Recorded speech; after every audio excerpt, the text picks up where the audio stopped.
Welcome back to Trail Tales. In this video, we'll take you along with us on a backcountry camping trip to Stormhaven in the Bruce Peninsula National Park. We'll show you the hike to the campsite, the facilities, and the hike to the park's most famous attraction, the Grotto. We're fortunate enough to call Canada home, and we wanted to share with you the unique experience of backcountry camping, Canadian style. This is quite a different style of camping from the more common car camping, lacking in some creature comforts and a little rough around the edges. If you love the great outdoors, then this should be a bucket list item for you. Situated on the crystal clear waters of Georgian Bay, Stormhaven is a small, secluded campsite with only 9 pitches. Our route will take us from the Cyprus Lake campground to Stormhaven campground, and then on a day hike to the famous Grotto, a beautiful sea cave and swimming spot formed over countless centuries. The national park in which it is located, the Bruce Peninsula, features dramatic cliffs, pristine beaches, and many hiking trails to explore. Bruce Peninsula is a 3 to 5 hour drive from Toronto depending on traffic. We spent 2 nights here in late July, but if you're hoping for fewer mosquitoes, the end of August is a better time to visit. Stormhaven is a popular campsite, so you'll need to plan ahead and book as soon as the campsites become available. We arrived at Cyprus Lake campground around 5:30 p.m. to pick up our permits from the park rangers and then park the car at the Backcountry parking lot near Horse Lake. From there, it's a 3.5 kilometer hike to Stormhaven campsite, which took us about an hour. There are rattlesnakes and poison ivy on this trail, but fortunately we didn't encounter either. The hike took us over boardwalks, along lake shores, through thick forests, and along rocky beaches.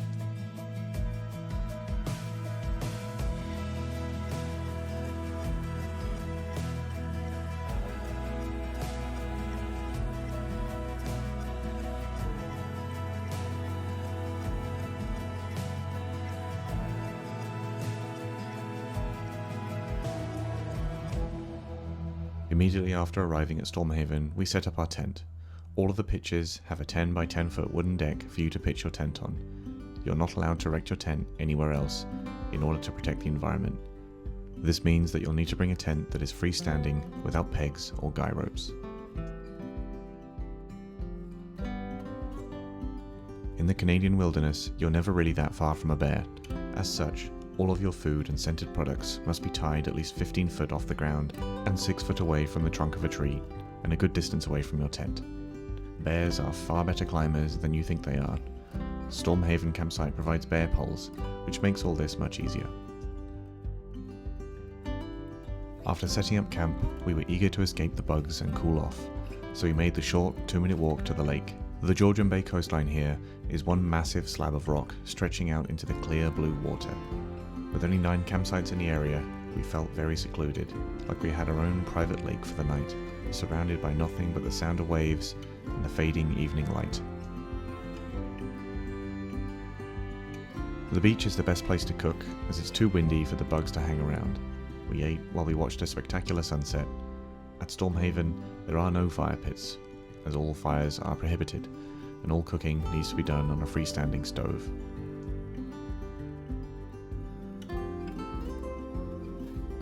We're happy to answer any questions you may have about camping in Stormhaven, so feel free to ask away in the comments. We'll be curious to know what you think of Canadian camping. How does it compare to what you know? The next morning, the wind had picked up, which made cooking with our camp stove a little more challenging.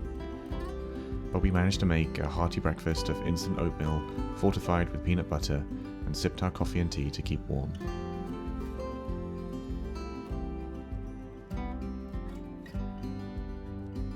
As with all backcountry camping, there is no tap to get water from, so you have to prepare your own. Before setting off on our hike to the famous Grotto, we prepared some water. You can either boil the lake water, or you can use purification tablets or drops.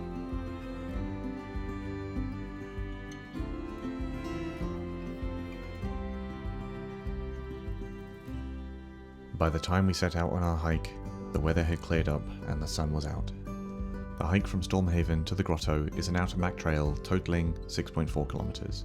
It took us about 2 hours and 15 minutes, including time to explore the Grotto.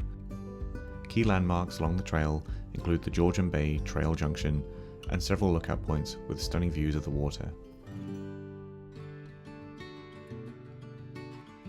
Keep in mind that terrain can be uneven and sturdy footwear is recommended.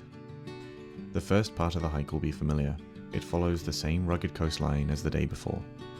The trail winds through dense forest and stone beaches with little elevation gain, but once you reach the Georgian Bay Trail, the energy shifts. More hikers appear, all headed towards the Grotto. Day trippers from Cyprus Lake campground join the path.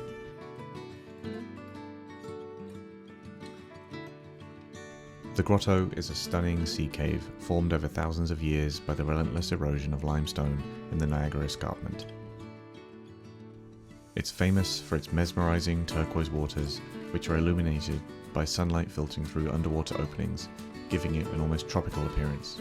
The surrounding cliffs, towering over the water, offer exhilarating spots for cliff diving, and the hidden caves below invite adventurous explorers to discover the mysterious echoing chambers. Due to its popularity, non-campers must book a day-use reservation to visit this extraordinary site.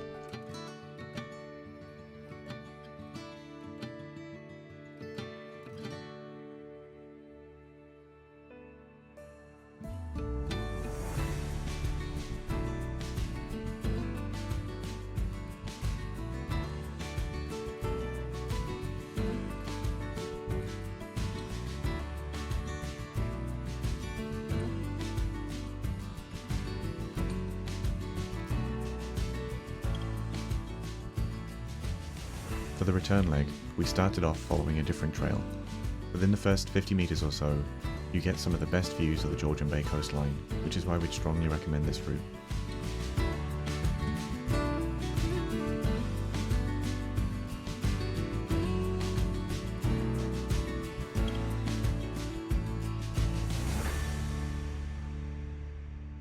This route also includes some scrambling opportunities, which were a lot of fun to explore.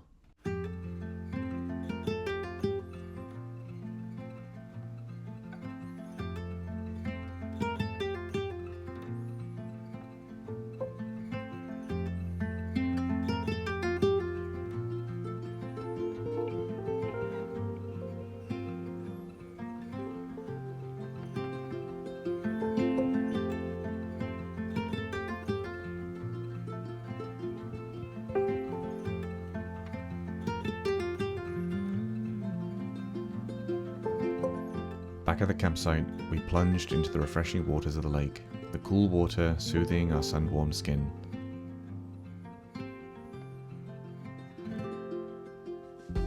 Afterward, we explored the campground and the surrounding area a little more.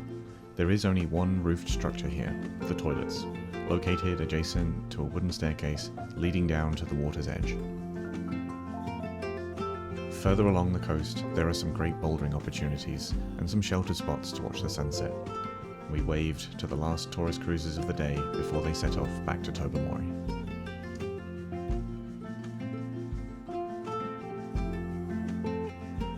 On our final day, we had to vacate our pitch by 11 AM. Since there are no garbage bins at the campsites, you must pack everything out with you. An incentive to pack light and with low waste.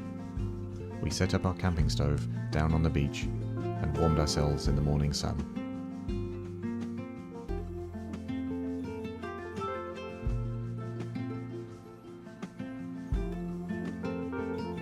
We began the journey back to our car, soaking in our final views of the stunning Georgian Bay coast.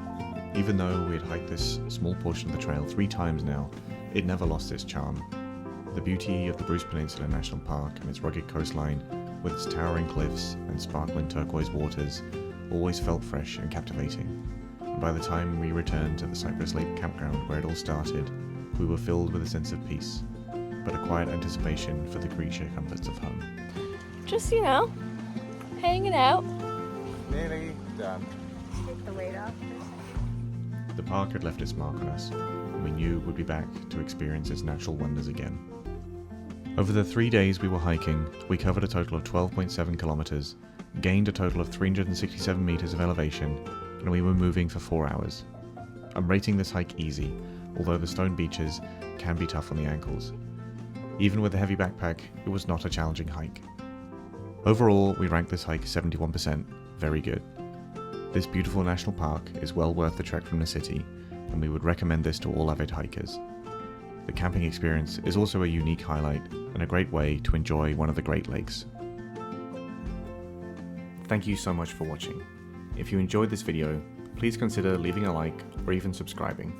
We have other videos like this from all over Canada and the rest of the world. We hope you check them out too.